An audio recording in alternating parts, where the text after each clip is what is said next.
아멘. 오늘 우리에게 주시는 하나님의 말씀 보겠습니다. 사무엘상 24장 1절에서 22절 한 장 전체의 말씀입니다. 여러분 이야기를 잘 음미하시면서 우리 한 절씩 교독하시고 마지막 22절은 합독해서 하나님의 말씀을 받도록 하겠습니다. 사무엘상 24장 1절에서 22절입니다. 제가 먼저 봉독하겠습니다. 사울이 블레셋 사람을 쫓다가 돌아오매 어떤 사람이 그에게 말하여 이르되 보소서 다윗이 엔게디 광야에 있더이다 하니 사울이 온 이스라엘에서 택한 사람 4,000명을 거느리고 다윗과 그의 사람들을 찾으러 명소 바위로 갈세 길가 양에 우리에 이른즉 굴이 있는지라 사울이 뒤를 보러 들어가니라 다윗과 그의 사람들이 그 굴 깊은 곳에 있더니 다윗의 사람들이 이르되 보소서 여호와께서 당신에게 이르시기를 내가 원수를 내주시는 일이니 내 생각에 좋은 대로 그에게 행하라 하시더니 이것이 그날이라 하니 다윗이 일어나서 사울의 겉옷자락을 가만히 내리니라. 그리한 후에 사울의 옷자락 뱀으로 말미암아 다윗의 마음이 찔려 자기 사람들에게 이르되 내가 손을 들어 여호와의 기름 부음을 받는데 줄을 치는 것은 여호와께서 금하시는 것이니 그는 여호와의 기름 부음을 받는 자가 되리라 하고 다윗이 이 말로 자기 사람들을 금하여 사울을 해하지 못하게 하니라. 사울이 일어나 굴에서 나가 자기 길을 가니라. 사울에 대해서 외치되 내 주 왕이여 하매 사울이 돌아오는 자 다윗의 땅에 엎드려서라고. 다윗이 사울에게 이르되 보소서 다윗이 왕을 해하려 한다고 하는 사람들의 말을 왕은 어찌하여 들으시나이까? 오늘 여호와께서 그래서 왕을 내 손에 넘기신 것을 왕이 아셨을 것입니다. 어떤 사람이 나를 통하여 왕을 죽이라 하였으나 내가 왕을 아껴하기를 나는 내 손을 들어 그의 준비하지 않으니 그는 여호와의 기름 부음을 받은 자에게 이르리라 하나이다. 내 아버지여 보소서 내 손에 있는 왕의 옷자락을 보소서 내가 왕을 죽이지 아니하고 겉옷자락만 베었은즉 내 손에 악이나 죄가가 없는 줄을 오늘 아실지니이다. 왕은 내 생명을 찾아 해하려 하시나 나는 왕에게 범죄한 일이 없나이다. 여호와께서 나와 왕 사이를 판단하사 여호와께서 나를 위하여 왕에게 보복하시려니와 내 손으로는 왕을 해하지 않겠나이다. 옛 속담에 말하기를 악은 악인에게서 난다 하였으니 내 손이 왕을 해하지 아니하리이다. 이스라엘 왕이 누구를 따라 나왔으며 누구의 길을 쫓나이까? 죽은 괴나 벼룩을 쫓으니라. 그런즉 여호와께서 재판장이 되어 나와 왕 사이에 심판하사 나의 사정을 살펴 억울함을 풀어주시고 나를 왕의 손에서 건지시기를 원하나이다 하니라. 다윗이 사울에게 다시 말하기를 하시되 사울이 이르되 내 아들 다윗아 이것이 내 목소리냐 하고 소리를 내며 다윗이 이르되 나는 너를 학대하되 다윗에게 이르되 나는 너를 학대하되 너는 나를 선대하니 너는 나보다 의롭도다. 내가 나 선대한 것을 오늘 나타낸다니 여호와께서 나를 내 손에 넘기셨으나 내가 나를 죽이지 아니하였도다. 사람이 그의 원수를 만나면 그를 평안히 가게 하겠느냐? 내가 오늘 내게 행한 일로 말미암아 여호와께서 내게 선으로 갚으시기를 원하노라. 보라 나는 내가 반드시 왕이 될 것을 알고 이스라엘 나라가 내 손에 견고히 설 것을 아노니 그런즉 너는 내 후손을 끊지 아니하며 내 아버지의 집에서 내 이름을 멸하지 아니할 것을 이제 여호와의 이름으로 내게 맹세하라 하니라. 다윗이 사울에게 맹세하매 사울은 집으로 돌아가고 다윗과 그의 사람들은 요새로 올라가니라. 아멘.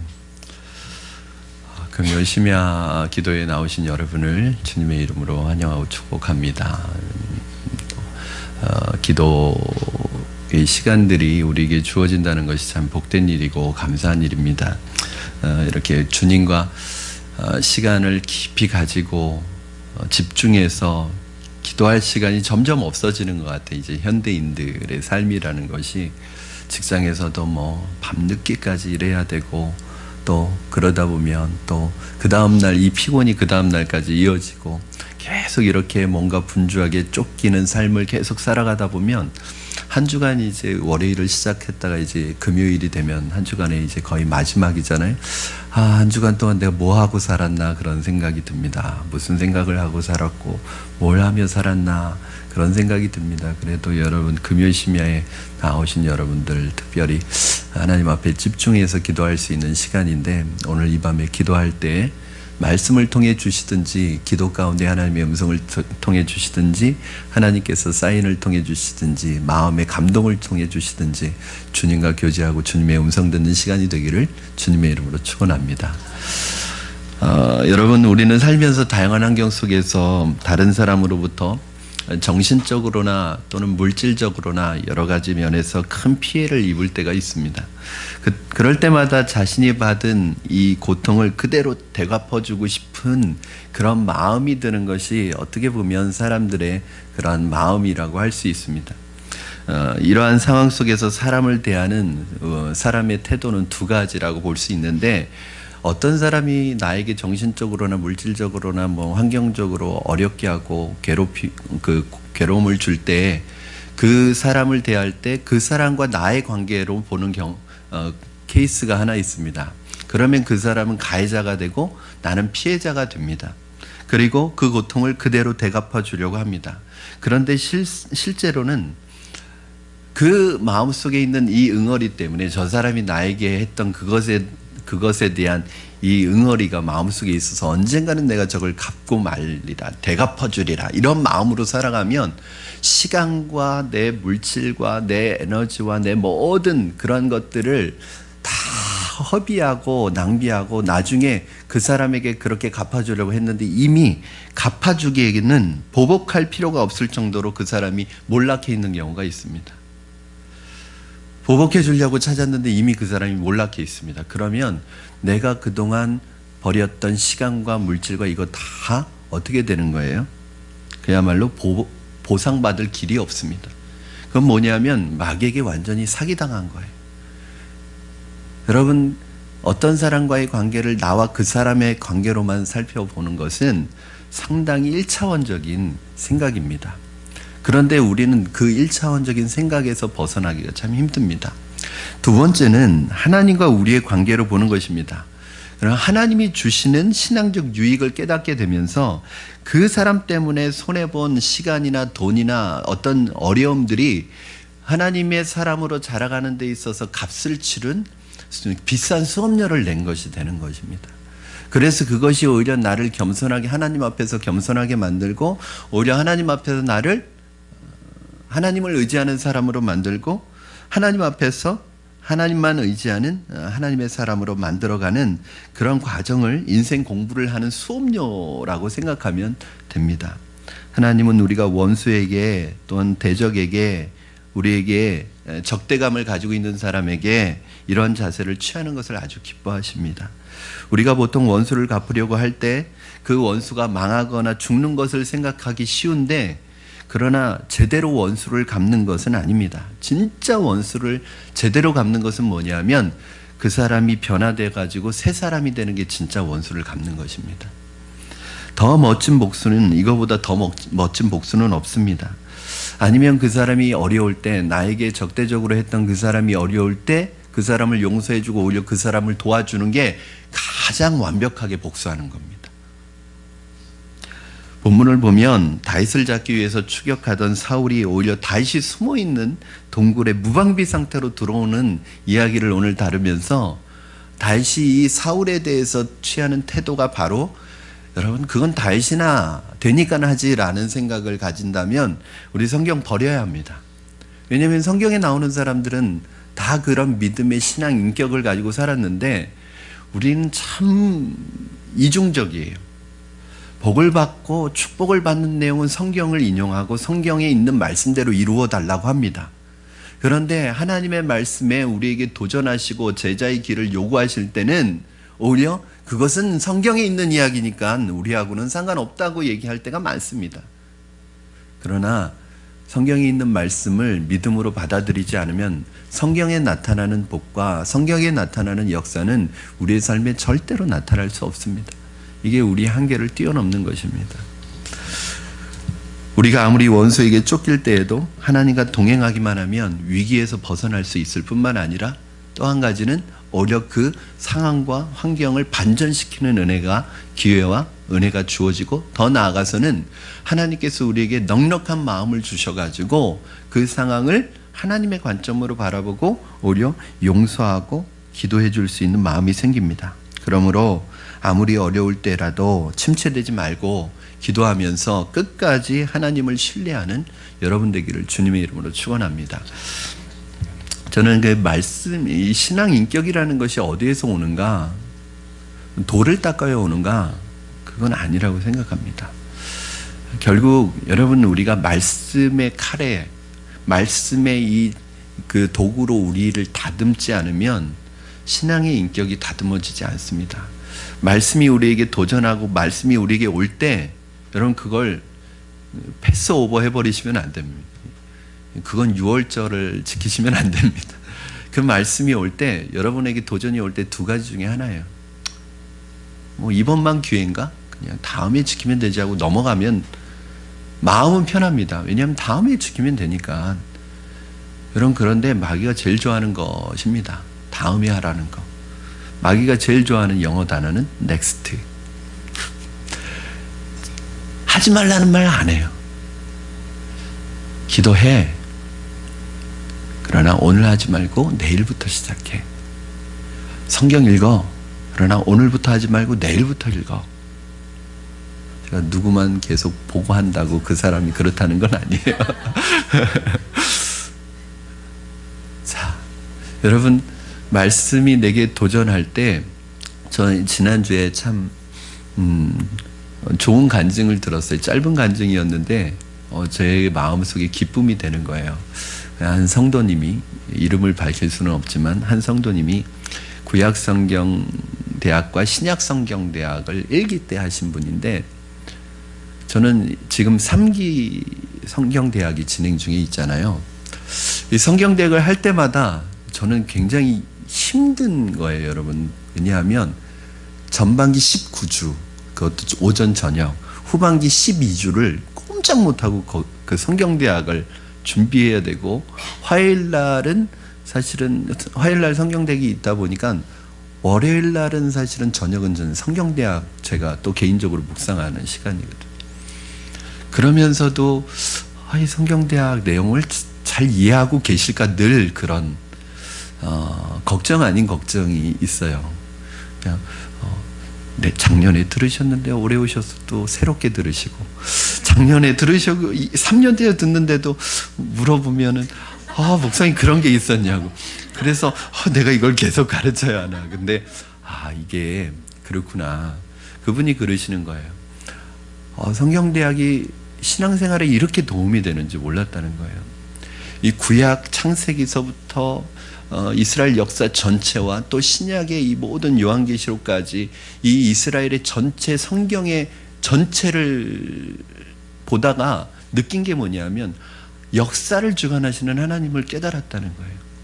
구약부터 신약까지 때로는 왕을 세우기도 하시고 패하기도 하시고, 나라를 세우기도 하시고 패하기도 하시고, 사람을 일으키기도 하시고 패하기도 하시는 이런, 그러나 이 패하기도 하고 일으키기도 하는데 이게 하나님의 전체 역사 속에서 하나님이 주관하시면서 이루어 가시는 모습을 보면서 자기의 마음이 넓어졌대요. 그래서 지금 막 힘들고 어려운 일이 내 현실에 있어도 이것만 보는 게 아니라 이것도 지나갈 거고 하나님께서 또 새로운 역사를 일으키실 것이라는 기대감이 생겨서 이 문제를 그것만 집중해서 보는 게 아니라 더 넓은 시각으로 보니까 그 문제를 대하는 마음이 되게 편안해졌다는 거예요. 그러면서 성경대학이 참 내 신앙에 도움이 됐다.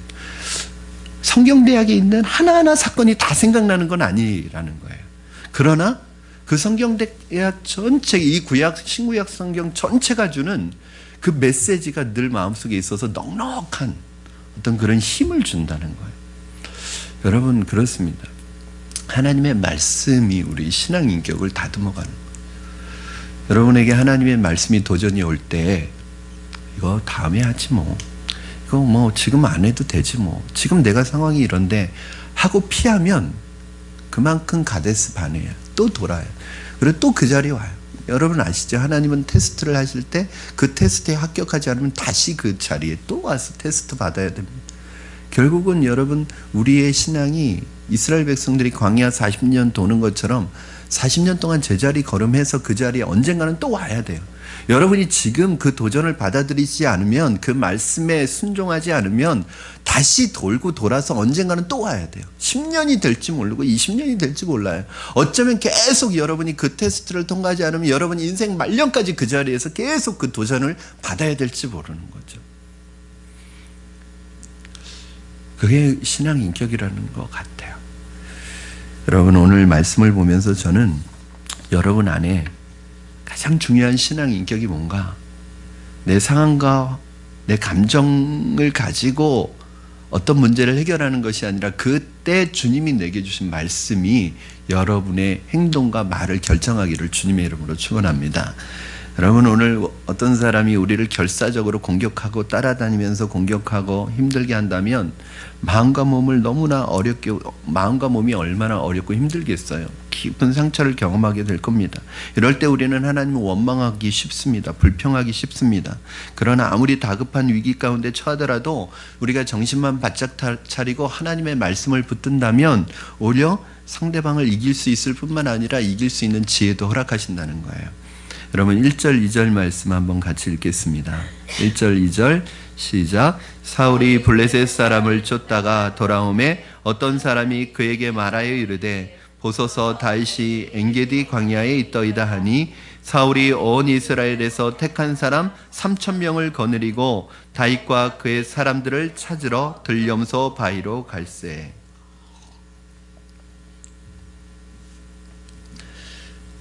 사울이 다윗을 찾다가 놓치게 됩니다. 그러나 다시 새로운 정보를 듣고 다윗이 엔게디 황무지의 광야에 들염소 바위 근처에 있다는 얘기를 듣고 그 정보를 얻고 3,000명의 수색대를 데리고, 그럼 이 정말 사울이 제정신이 아닌 거죠. 다윗 한 사람 잡으려고 3,000명 군대를 동원하는 거예요. 정상적인 사고를 하는 사람이 아닙니다. 하나님께서 주신 그 왕이라는 그 위치와 그 왕으로서 해야 될 사명이 있는데 사울은 어느 순간부터 다윗을 죽이는 게 그의 사명이 돼버렸어요. 사명이 아니라 사명을 잃어버린 거죠. 사울이 그 들염소 바위에 오기는 왔는데 다윗이 어디에 숨어 있는지를 알 수 없었습니다. 여러분 사울이 다윗이 있는 곳까지 갔지만 다윗이 어디에 있는지 몰랐어요. 왜 몰랐을까요? 하나님께서 사울의 판단력을 흐리게 했습니다. 여러분 3,000명이면요 그 어느 지점에 있다는 거 알면 그거 뭐 찾기 어렵지 않습니다. 여러분 그런데요 하나님이 못 찾게 하십니다. 사람이 많고 완벽한 조건이 갖추어져 있어도 하나님이 함께 하시지 않으면 다 헛수고가 됩니다. 여러분 환경 어떤 여건을 갖추고 여러분은 어떤 배경을 갖추고 여러분이 어떤 장비를 갖추고 어떤 환경을 갖추려고 너무 애쓰지 마세요. 하나님이 없으면 못하게 했습니까? 하나님이 없으면 헛수고하는 거예요. 여러분 그래서 사울이요 다윗이 숨어있는 동굴 속으로 들어가게 됩니다. 3절 말씀 보면 좀 독특한 표현이 나오는데 여러분 한번 보시죠. 3절 시작. 길가 양의 우리에 이른즉 굴이 있는지라 사울이 뒤를 보러 들어가니라 다윗과 그의 사람들이 그 굴 깊은 곳에 있더니. 여러분 인가에서 먼 곳에 가면 양의 우리가 있습니다. 이건 뭐 하는 것이냐면 양에게 풀을 먹이러 멀리 나왔다가 돌아갈 수 없을 정도로 먼 길을 나왔을 때는 하룻밤 묵고 갈 수 있도록 양의 우리를 만들어 놓은 인가에서 떨어진 양의 우리가 있어요. 그런데 그런 양의 우리 안에는 뭐가 있냐면 동굴이 있었다는 거예요. 그 동굴을 보고서 사울이 그 굴로 들어갔다는 거예요. 왜 들어갔어요? 볼일 보러 들어갔다고 나오죠. 뒤를 보러 들어갔대요. 사실은 여러분 그 뒤를 보러 들어갔다는 말을 3절에 보면은 번호가 있죠. 여러분 성경에 번호 있습니까 혹시? 4번. 그래가지고 밑을 한번 보세요. 밑으로 쭉 내려오면 4번에 히브리어로 뭐라고 돼 있죠? 발을 가리다. 좋은 성경은 이게 있습니다. 좋은 성경만 있습니다. 이게 여러분 개역 한글판 바뀌기 전에 한글판에는요, 발을 가리러 들어갔다고 나와 있어요. 그러니까 유대인들이 발을 가린다고 할 때는 두 가지 해석이 돼요. 언제 발을 가리냐면 볼일 볼 때 발을 가립니다. 이게 옷이 길잖아요. 그래서 이렇게 내리면 이렇게 앉으면은 발이 가려지잖아요. 이제 그럴 때 이제 발을 가린다는 표현을 쓰고, 또 하나는 잠을 잘 때 발을 가린다고 그래요. 그러니까 발을 가리다라는 말은 두 가지 표현인데, 잠을 자거나 그다음에 볼일을 볼 때 발을 가린다고 해요. 근데 오늘 우리가 읽은 성경에는 뭐 하는 거예요? 뒤를 보는 거예요. 볼일을 보러 들어간 거예요. 그런데 여러분, 그동안은 어떻게 해석했는지 아세요? 이 본문을 자러 들어갔다고 해석했어요. 계속. 여러분도 그렇게 알고 있죠? 볼일 보는 걸로 알고 계신가요? 대단하신데요. 그동안 한국교회는 다 잠을 자러 간 거예요. 왜 잠을 자러 갔다고 생각했을까요? 다윗이요, 여러분, 무방비 상태로 지금 사울을 죽일 수 있는 기회를 맞이한 거예요. 그렇죠? 그런데 죽이지 않고 어떻게 하냐면 사울의 겉옷을 베어가지고는 칼로 가위가 아니라 제가 가위질을 했네요. 칼로 베었어요. 그러면 여러분, 볼일 보고 있으면 이게 모르게 겉옷을 베는 게 가능해요? 불가능하죠. 그러니까 잤다고 표현한 거예요. 왜냐하면 발을 가리다라는 말이 잤다는 표현도 있으니까 그렇게 우리가 그동안 해석해 왔다고요. 그런데 여러분, 뒤를 보러 간 게 맞습니다.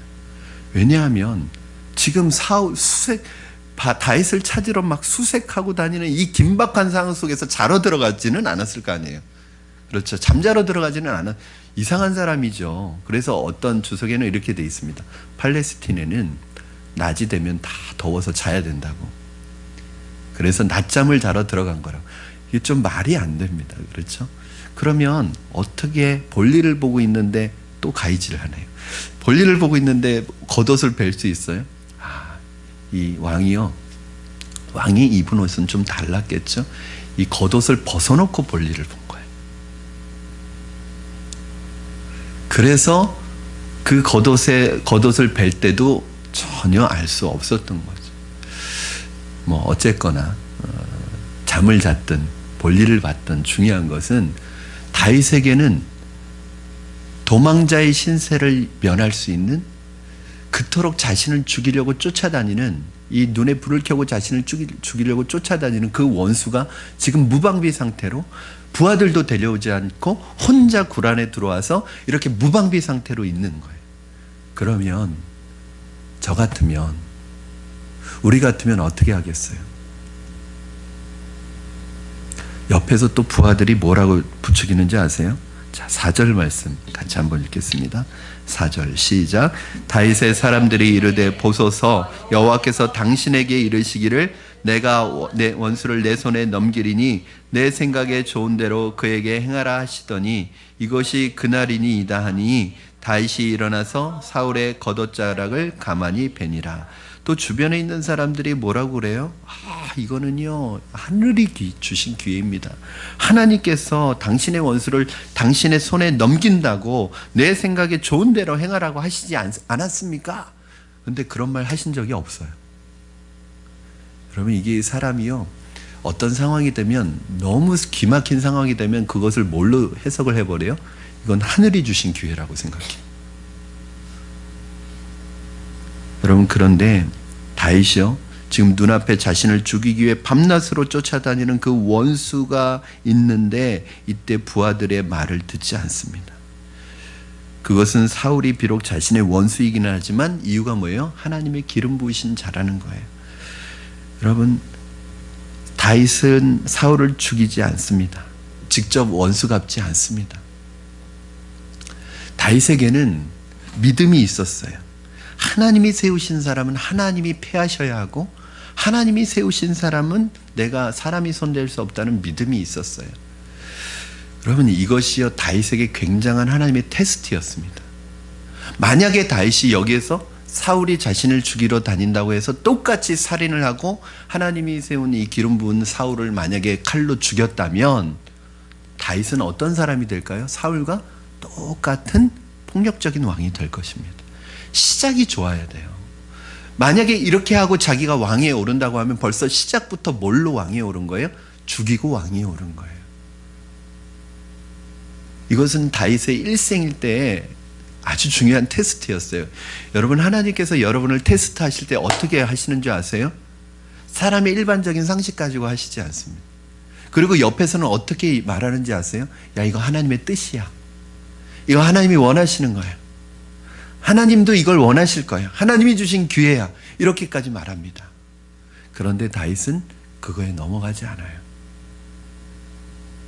다윗이 하나님 앞에 위대하게 쓰임받는 첫 번째 테스트를 너무나 멋지게 통과합니다. 제가 늘 여러분에게 말씀드립니다. 여러분, 결단코 여러분이 원수 갚지 마십시오.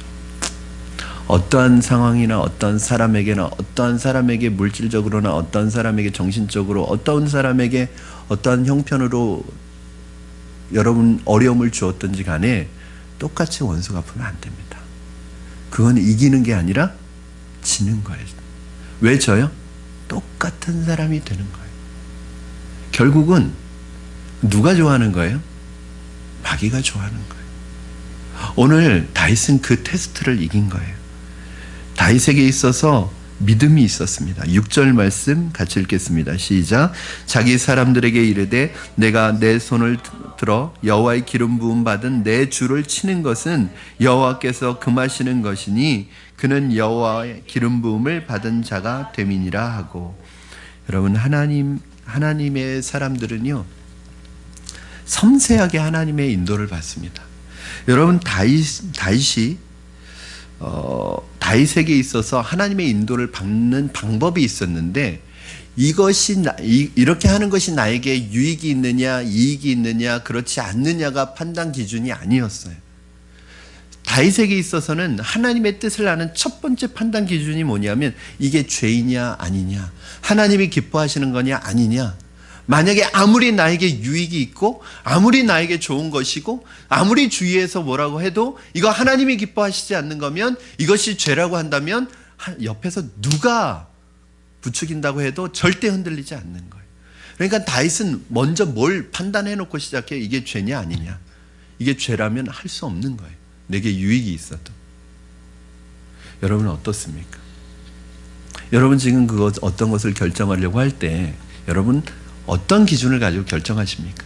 이것이 나에게 유익을 줄 것이냐, 나에게 이익이 될 것이냐가 여러분의 판단 기준입니까? 아니면 이거 하나님이 기뻐하시는 거냐 아니냐가 판단 기준입니까? 여러분, 다윗은 사울을 죽일 수 있었습니다. 더 효과적으로 그리고 이스라엘 백성들을 도울 수 있었고 지금 사울을 죽이면 자기가 금방 왕이 될 수 있었습니다. 그러나 다윗은 단기간의 유익보다는 하나님의 뜻을 찾았습니다. 약간의 유익 때문에 하나님의 뜻을 저버릴 수 없었습니다. 이것이 다윗의 큰 그릇이에요. 다윗은 자기가 좀 더 고생하고 쫓겨다니는 게 훨씬 낫다고 생각한 거예요. 왜? 하나님의 뜻을 이루기 위해서는. 여러분, 저는 다윗의 그 신앙의 인격이 여기 있는 것 같아요. 저는 신앙 인격이 무엇인가 하면 기다릴 줄 아는 거예요. 하나님의 때를. 여러분, 하나님에게 기름 부음을 받았습니다. 왕으로. 언제인지는 모르지만 하나님 앞에 기름 부음을 받았어요. 그런데 그 기름 부음 받은 이스라엘의 왕이 될 사람이 지금 1대 왕에게 쫓겨다니고 있어요. 근데 1대 왕은 하나님의 신이 떠났고 하나님의 영이 떠났고 하나님이 이미 버린 사람이라는 것을 다윗도 알고 모든 국민과 백성들도 다 알아요. 오히려 다윗이 하나님께서 나를 왕으로 세우셨으니까 지금 여기에서 사울을 죽여도 누구도 그것에 대해서 말할 사람 없어요. 여러분, 인간적인 방법이죠. 그는 자기가 왕이 될 것이 분명하다면 하나님이 자기를 지켜주시고 사울도 하나님의 방법으로 처리하실 것이라는 것을 다 알고 있었습니다. 여러분, 하나님의 때를 기다리는 게 참 쉽지 않습니다. 여러분, 하나님 우리에게 약속을 주셨고 어떤 환상과 비전을 주셨어요. 그런데 그 확실한 환상과 비전을 받았는데 내 삶은 너무 공고하고 힘들어요. 하나님 원망할 때가 많죠. 왜 하나님 나에게 차라리 이 꿈을 주시지 않았으면, 이러한 환상을 주시지 않고 비전이라도 주시지 않았으면 그냥 내가 평범하게 살아갈 텐데, 그냥 세상 사람들처럼 살아갈 텐데, 왜 나에게 남다른 꿈을 주시고 비전을 주셔서 이 현실을 더 어렵게 살아가게 하는지 이해할 수가 없습니다. 그때 여러분, 하나님 원망하고 불평하십니까? 또 인간적으로 결과적으로는 그 꿈을 이룰 수 있는 기회가 왔어요. 하나님은 결과가 중요하지 않습니다, 여러분. 뭐로 가도 서울로만 가면 안 됩니다. 하나님은 결과도 중요하지만 과정을 더 중요하게 보시는 분이에요. 여러분, 잘 알고 계시는 것처럼 하나님이 기름 부어 세운 왕이라도 하나님의 때를 기다리지 못하면, 그래서 인간적인 방법, 세상적인 방법으로 나간다면 하나님께서 그 사람에게 평탄한 길을 보장하지는 않습니다. 여러분, 야곱이라는 사람이 이삭의 두 아들 야곱과 에서 중에서 이 둘째인 야곱을 하나님께서 세우기로 하셨어요. 그 하나님의 비전이고 하나님의 꿈이고 하나님의 약속이에요. 여러분, 그러면 그 하나님이 보여준 꿈은 반드시 이루어질 거예요. 기다리고, 하나님의 때를 기다리고 하나님을 신뢰하면. 그런데 그 꿈이 깨어질 위기에 자꾸 처해요. 아버지가 약속의 자녀인 야곱이 아니라 자꾸 에서를 불러서 축복하려고 하고 장자권을 주려고 해요. 그때 여러분, 리브가와 야곱이, 이건 하나님께서 내게 명령하신 것이고 약속하신 것이니까 하나님께서 이루실 것이라고 믿고 신뢰하고 하나님 앞에서 하나님을 기다렸으면 하나님의 방법으로 이루어졌을 일인데, 이 리브가와 야곱이 이거 큰일 났다, 이거 내가 이 자리 못 차지하게 되면 어떻게 하나 하고 인간적인 방법으로 아버지를 속이고 형을 속였어요. 여러분, 그 순간부터 야곱과 리브가의 인생은 비참한 인생이 됩니다. 결과적으로는 그 자리에 왔어요. 그렇죠? 결과적으로는 야곱을 통해서 하나님이 하나님의 백성들을 하나님의 이 나라의 그 역사를 이어가십니다. 그런데 야곱이 말년에 다 늙어서 뭐라고 그래요? 내 인생이 뭐라고 그러죠? 험악한 인생을 살았다고 고백합니다. 험악한 인생. 여러분, 여러분에게 주신 꿈, 여러분에게 주신 약속, 여러분에게 주신 하나님의 비전이 있다면 인간적인 방법으로 이루지 마시고, 세상적인 방법으로 자꾸 여러분 그것을 이루려고 하지 마시고, 하나님의 때에 하나님의 방법으로 이루어질 수 있도록 하나님이 약속하셨다면 분명히 이루어 주실 거예요. 하나님이 약속하셨다면 반드시 여러분 어떠한 방해와 어떠한 장애물이 있어도 반드시 이루어 가실 거예요. 하나님의 뜻을 붙들고 말씀 붙들고 하나님 끝까지 신뢰하는 여러분 되기를 주님의 이름으로 축원합니다. 여러분, 다윗이 그 사울의 옷자락을 자르는데 그 옷자락을 자르고도요 마음이 찔렸대요. 5절 말씀 한번 여러분 보시겠습니다. 시작. 그리한 후에 사울의 옷자락 뱀으로 말미암아 다윗의 마음이 찔려 있어요. 여러분, 왜 다윗의 마음이 옷자락을 자르는데도 찔렸을까요?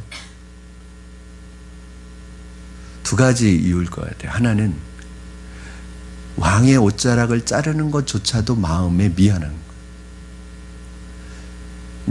나를 죽이러 쫓아다니는 그 사람이지만 한 나라의 왕의 옷자락, 이 왕 옷자락이라는 이 겉옷자락은 굉장히 중요한 의미가 있거든요. 어떤 그 사람의 위엄과 어떤 그 사람의 위치를 상징하는 아주 중요한 것이거든요. 그걸 잘랐다는 것 자체가 미안한 거예요. 그러나 또 하나 이유는 이 옷자락을 베면서, 칼로 옷자락을 베면서 어떤 마음이 생겼을까요?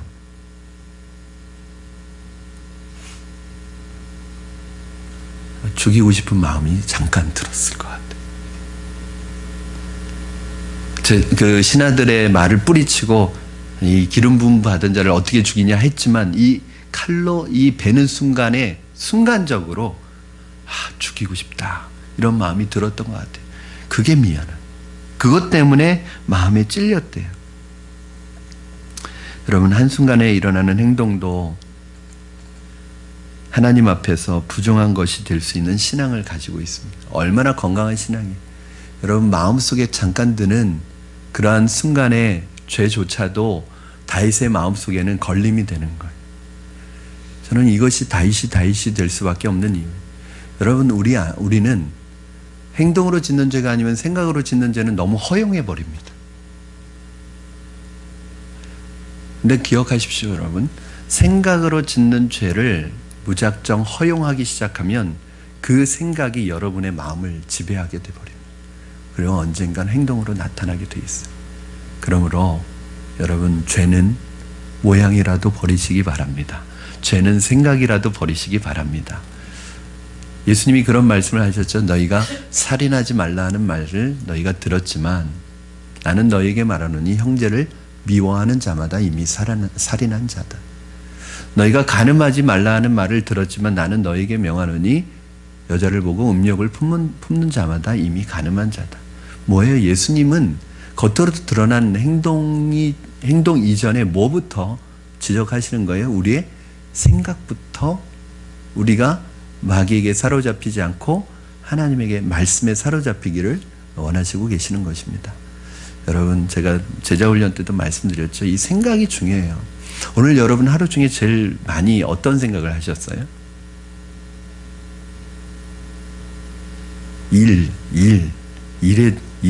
일하는 생각 하셨을 수도 있어요. 그렇죠?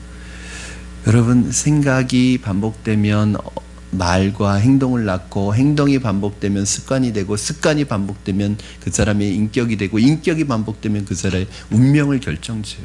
그러니까 여러분의 생각 속에 어떤 생각이 있느냐가 결국 여러분의 인생의 마지막과 운명을 결정짓는 거예요.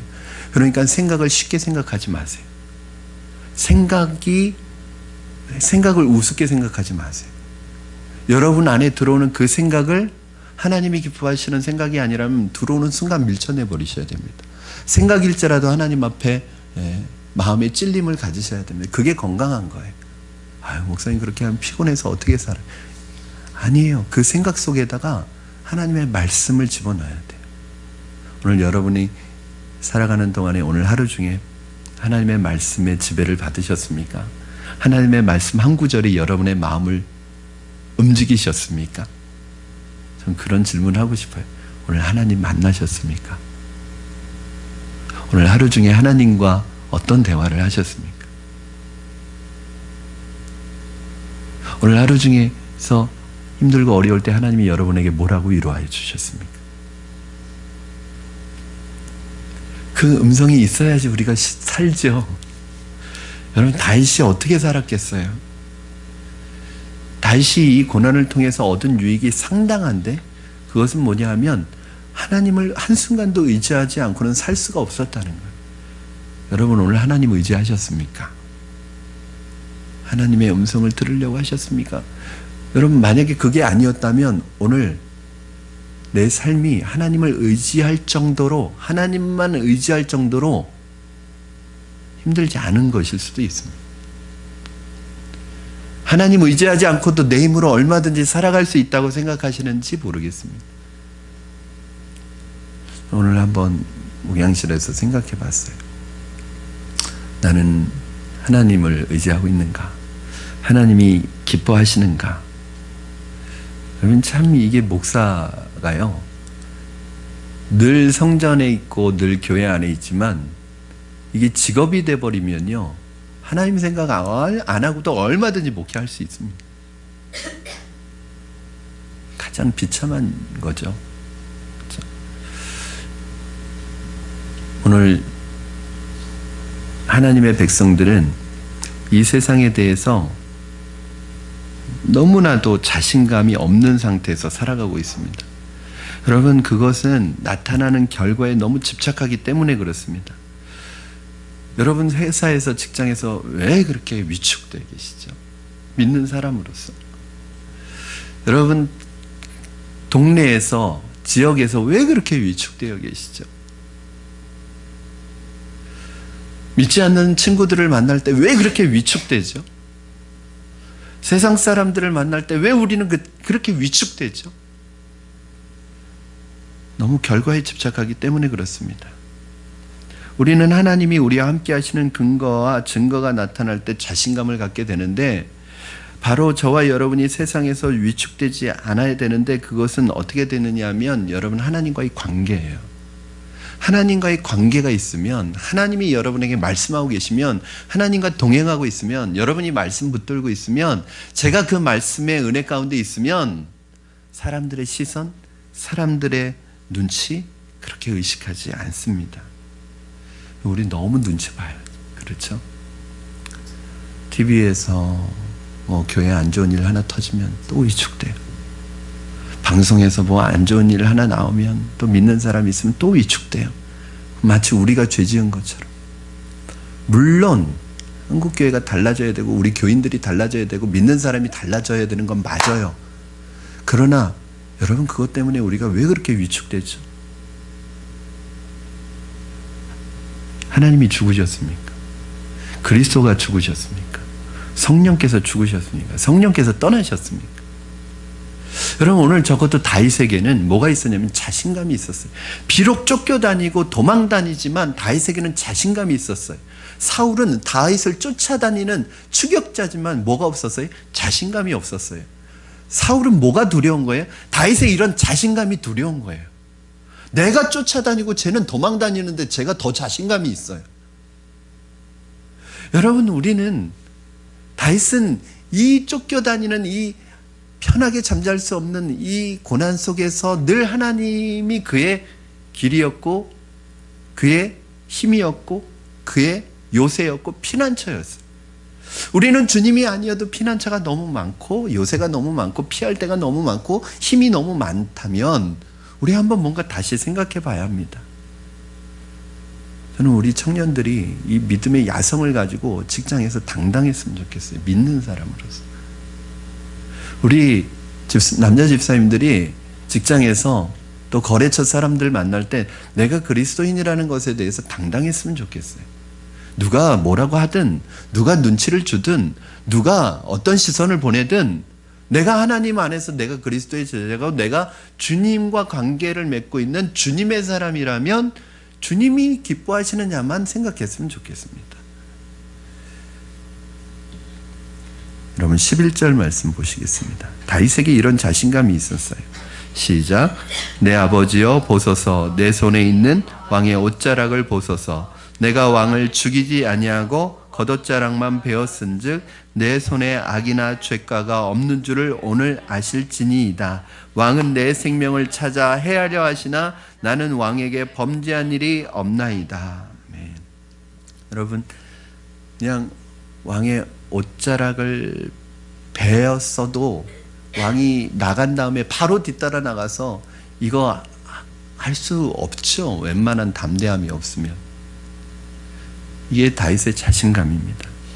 사랑하는 여러분, 하나님의 백성들은 얼마든지 자기 원수를 갚을 수 있음에도 불구하고 원수를 갚지 않는 것이 특징입니다. 첫 번째는 하나님께 맡겼기 때문입니다. 하나님은 나를 이런 식으로 망하게 하지 않을 것을 믿기 때문입니다. 하나님이 만약에 저 사람이 하나님이 기뻐하시지 않는 일을 나에게 하고 있다면 하나님께서 저 사람을 반드시 갚아주실 것을 믿기 때문입니다. 두 번째는 다윗이 쫓기면서 많은 유익을 얻었던 거예요. 다윗은 악한 자들 때문에 하나님의 말씀을 더욱 붙들 수밖에 없었고 다윗은 사울에게 쫓기면서 한순간도 하나님을 의지하지 않을 수 없었습니다. 그러므로 다윗은 인간의 입장으로 보면 큰 원한을 품을 수밖에 없는 사람이었지만 하나님과의 관계 면에서 보았기 때문에 자기에게 유익이 너무 많았어요. 결국은 나중에 다윗이 사울과 같은 전철을 밟지 않고 성군이 되고 하나님의 마음에 합한 왕이 될 수 있었던 것은 바로 사울에게 쫓겨다니던 이 시간 속에서 받았던 훈련 때문에 사울과 같은 왕이 되지 않을 수 있었습니다. 사랑하는 여러분, 우리가 하나님의 말씀을 붙들면 이미 승리한 줄로 믿으시기 바랍니다. 단지 그 시기와 방법을 모를 뿐이에요. 여러분, 하나님이 언제 어떤 방법으로 이루실지 그걸 모를 뿐이 그게 답답한 거죠. 그렇죠? 여러분 기도하시는 거, 제가 기도하는 내용은 뭐예요? 그게 안 되는 거예요. 하나님이 분명히 주시고 하나님이 분명히 승리하게 하시고 분명히 약속을 지키신 텐데 하나님의 때에 하나님의 방법이 아니라 내가 힘들고 조급한 이유는 내가 원하는 때 내가 원하는 방법으로 주님이 이렇게 해줘야 되는데 그게 안 되니까 힘든 거지, 하나님이 계획하신 때에 하나님의 방법으로 이루어진다는 것은 확실합니다. 여러분 믿음이란 그래서 기다리는 거예요. 제가 기도의 3요소 말씀드렸죠? 3가지. 자, 첫 번째 다 기자로 시작해요. 시작. 기대하라. 그렇죠? 기대하라. 두 번째 기도하라. 그 다음에 세 번째 기다리라. 여러분, 여러분의 원하시는 때 안 이루어지는 걸 감사하시기 바랍니다. 하나님의 때에 이루어지는 것이 가장 최고의 타이밍이고 여러분에게 가장 큰 복임을 아시고 지금 이루어지지 않는다고 원망하고 불평하지 마시고 그 하나님의 때를 신실하게 신뢰하고 하나님 믿고 기다리면 하나님의 때 하나님의 방법으로 이루어질 때 여러분 입속에서 여러분의 입술에서 놀라운 찬양과 경배가 터져 나올 줄로 믿습니다. 그거예요. 다윗이 기다릴 줄 알았어요. 여러분 마지막 20절 말씀 한번 우리 같이 읽겠습니다. 20절 시작. 보라, 나는 내가 반드시 왕이 될 것을 알고 이스라엘 나라가 내 손에 견고히 설 것을 아노니. 아멘. 바로 여러분 이것이 이기는 것이고 진정한 승리입니다. 그렇게 자기를 따라다니면서 죽이려고 했던 그 사울이 뭐라고 그래요? 오히려 다윗에게 네가 이스라엘의 왕이 될 줄 내가 안다. 여러분을 대적하는 사람으로부터 여러분을 향해 공격하는 사람으로부터 오히려 너도 똑같은 사람이지. 여러분 그 사람이 원하는 건 뭔지 아세요? 내가 똑같아지기를 원하거든. 그래서 더 심하게 하는 거예요. 너도 해봐. 자꾸 우리를 속을 긁는 거죠. 왜? 똑같은 사람 만들려고. 그런데 우리가 악을 악으로 갚지 않고 선으로 갚으면 어떻게 돼요? 누가 부끄러운 거예요? 선으로 갚은 사람이 부끄러운 거예요? 아니죠. 악하게 대한 사람이 부끄러운 거예요.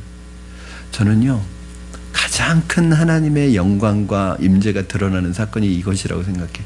여러분을 공격하고 대적하는 사람들이 오히려 여러분을 칭찬할 수 있기를 주님의 이름으로 축원합니다. 여러분 이것이 바로 하나님의 백성의 신앙 인격이에요. 다윗의 신앙 인격이 이렇게 다듬어지고 준비되었기 때문에 하나님이 사용하신 거예요. 우리가 하나님 앞에 사용되어지기를 쓰임받기를 원하신다면 다윗과 같은 고난과 환경 속에서 넉넉히 믿음으로 그런 말씀 하나 붙들고 일어나시는 저와 여러분 되기를 주님의 이름으로 축원합니다. 말씀을 정리합니다. 사랑하는 여러분, 여러분이 하나님의 약속의 말씀 붙들고 인간적인 생각과 방법으로 살지 않는다면 하나님의 때에 하나님의 방법으로 반드시 약속이 이루어질 줄로 믿습니다. 악을 악으로 갚지 마시고, 쉽지 않다는 거 알아요. 사람은 감정이 있기 때문에 쉽지 않다는 거 알아요. 하지만 악을 악으로 갚지 마시고 선으로 갚으면 악을 부끄럽게 만드는 거예요. 내가 직접 원수 갚지 말고 모든 것 하나님 앞에 맡기면 하나님께서 하나님의 방법으로 가장 멋지게 하나님의 일로 승화시키고 이루어 가실 줄로 믿습니다. 저는 여러분이 이러한 하나님의 백성의 신앙 인격으로 다듬어지시기를 주님의 이름으로 축원합니다.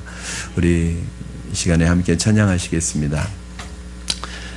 우리가 이 세상에서 어떠한 일을 당한다 할지라도 우리 힘은 하나님 한 분밖에는 없습니다.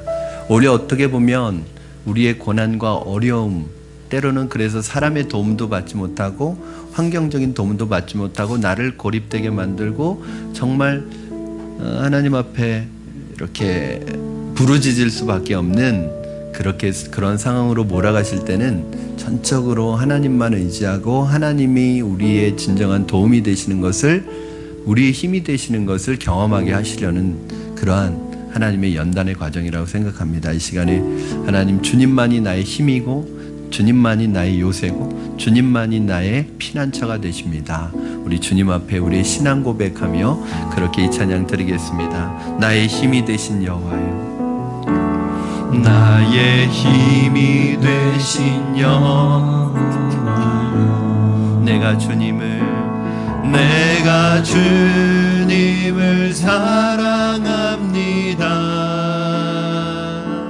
주는 나의 반석이시며 나의 요새시라. 주는 나를 건지시는 나의 주, 나의 하나님, 나의 피할 바위신 나의 방패시라. 나의 방패시라. 나의 하나님, 나의 하나님,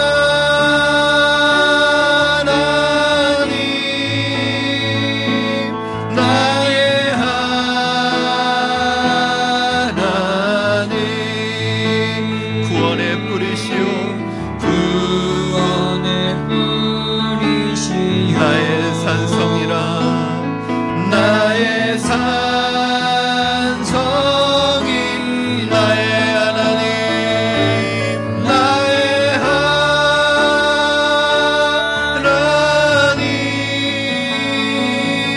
나의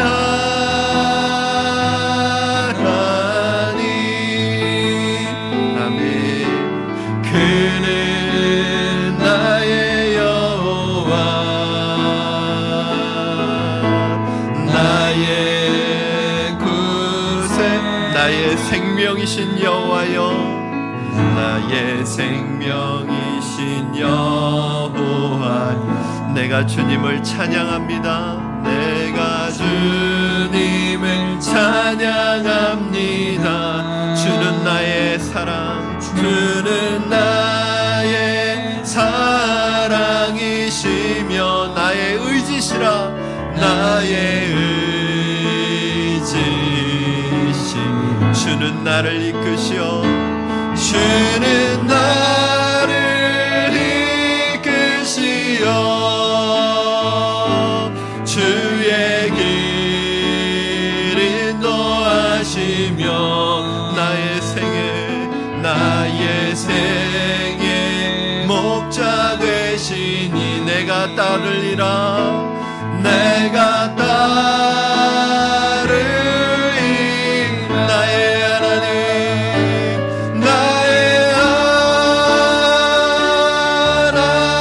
하나님, 나의 하나님, 생명의 면류관으로, 생명의 면류관으로 내게 씌우소서, 내게 씌우소. 나의 하나님, 나의 하나님, 나의 하나님. 그는 나의 여호와, 그는 나의 여호와, 나의 구세, 나의 하나님, 나의 하나님,